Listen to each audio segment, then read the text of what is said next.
Hello friends, पिछले video clip में हमने बताया था कि धारावाही लूप एक चुंबकीय द्विध्रुव के रूप में होता है और इस धारावाही लूप अथवा चुंबकीय द्विध्रुव के कारण चुंबकीय क्षेत्र की तीव्रता का फार्मूला विभिन्न बिंदुओं पर हम विद्युत द्विध्रुव के कारण विद्युत क्षेत्र की तीव्रता के फार्मूले से कंपैरेटिव अध्ययन करके, तुलनात्मक अध्ययन करके प्राप्त किया था। आज हम देखेंगे कि एक धारावाही परिनालिका करंट कैरिंग सॉलिनॉइड किस तरह से चुंबकीय द्विध्रुव के रूप में होती है। तो हम इस धारावाही परिनालिका के कारण इस बिंदु P पर चुंबकीय क्षेत्र की तीव्रता के लिए फार्मूला को देखेंगे। अगर वो फार्मूला चुंबकीय द्विध्रुव के कारण बिंदु P पर चुंबकीय क्षेत्र की तीव्रता के फार्मूले के समान हो तो हम कहेंगे कि ये धारावाही परिनालिका भी चुंबकीय द्विध्रुव की तरह व्यवहार करती है। तो आइए देखते हैं कि इस धारावाही परिनालिका के कारण इस बिंदु P पर चुंबकीय क्षेत्र की तीव्रता क्या होती है। मान लिया धारावाही परिनालिका की लंबाई 2L है। परिनालिका पर चालक तार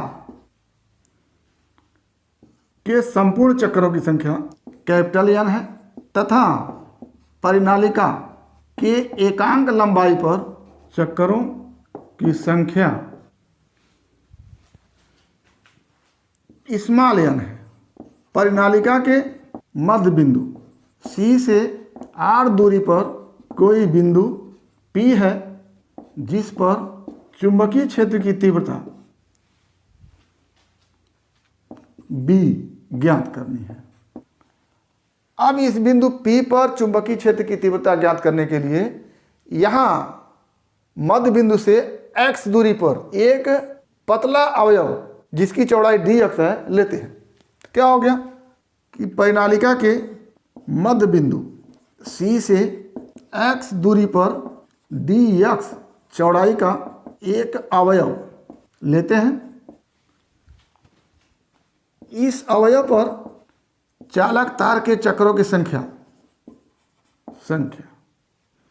अब देखिएगा, एकांक लंबाई पर चक्रों की संख्या n है तो dx लंबाई पर चक्रों की संख्या कितनी होगी उसी को देखना है। तो सिंस 1 लंबाई पर चक्रों की संख्या n है तो dx लंबाई पर कितना हो जाएगा, n इंटू dx हो जाएगा। तो ये लिखेंगे संख्या बराबर n इंटू dx। इतना चक्कर इस dx चौड़ाई के अवयव पर है, एलिमेंट पर है।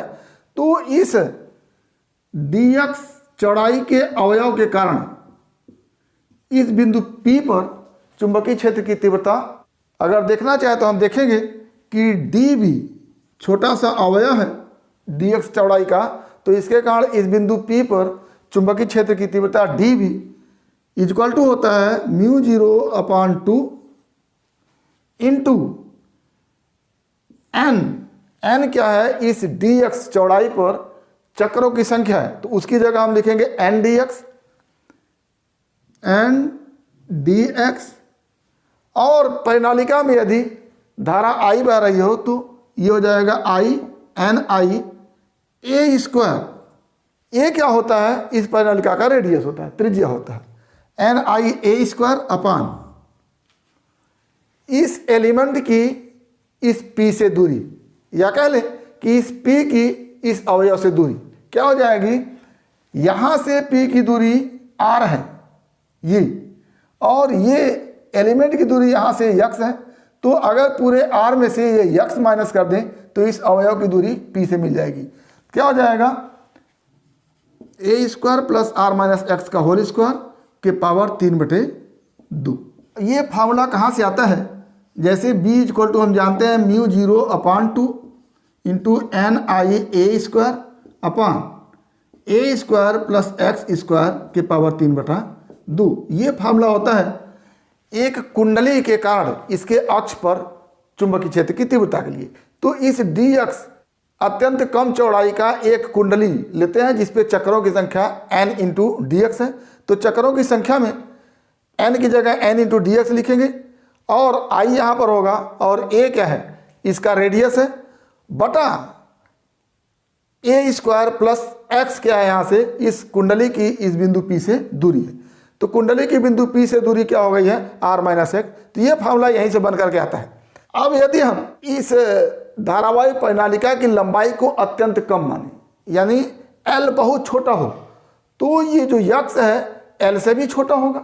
तो यहाँ से हम देखेंगे कि यक्स इस दूरी r के सापेक्ष बहुत छोटा है। तो क्या लिखेंगे कि यदि परिनालिका की लंबाई L is very very less than r, imply that x is also very very less than r, और imply that x square is very very very less than r square. या कह लें कि x स्क्वायर r स्क्वायर के सापेक्ष नगण्य है, यानी इस x स्क्वायर को या x को r के सापेक्ष नगण्य हम मान सकते हैं। इसी प्रकार a is also less than r, imply that a square is very very less than r square, imply that a square r square के सापेक्ष नगण्य होगा।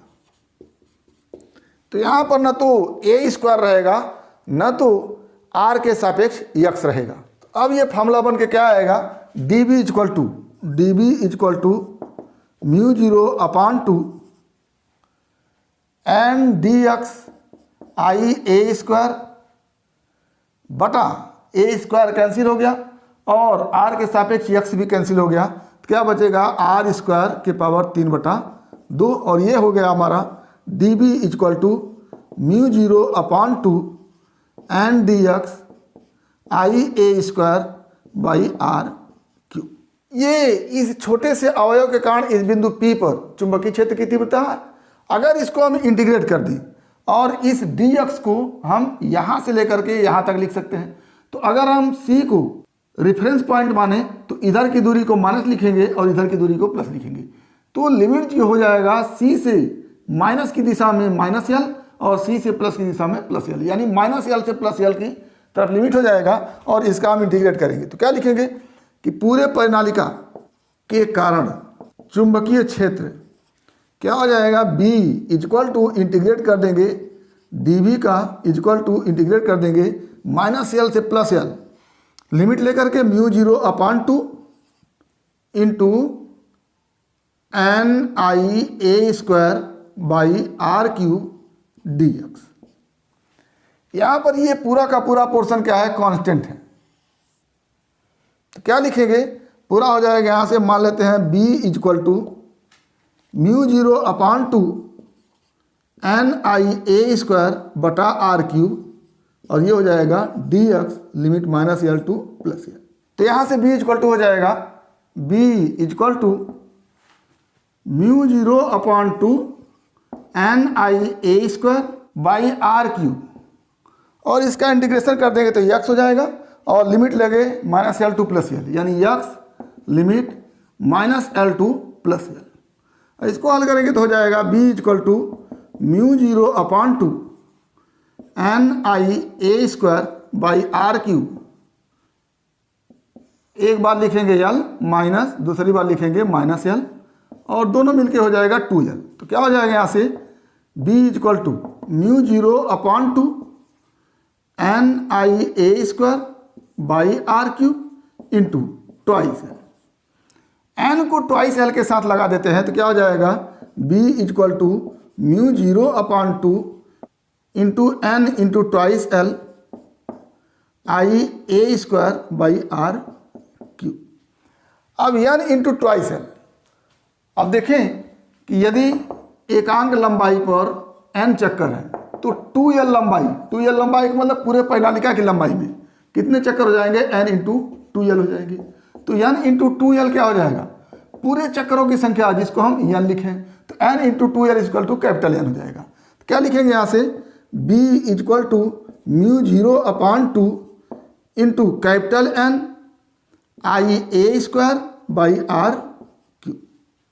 अब नीचे भी 2 पाई से गुणा करते हैं, ऊपर भी 2 पाई से गुणा करते हैं। तो क्या हो जाएगा यहाँ से, imply that b equal to mu 0 upon 2 into N I A square 2 pi ऊपर भी गुणा किया और 2 पाई नीचे भी गुणा किया, इस तरह से अपान आर क्यूब। अब यहाँ से हम लेते हैं b इक्वल टू म्यू 0 अपान 4 पाई, हमको यहाँ पर μ0/4π बनाना था, क्योंकि चुंबकीय क्षेत्र में ये स्टैंडर्ड कांस्टेंट होता है। और ये हो गया हमारा इंटू Ni πa²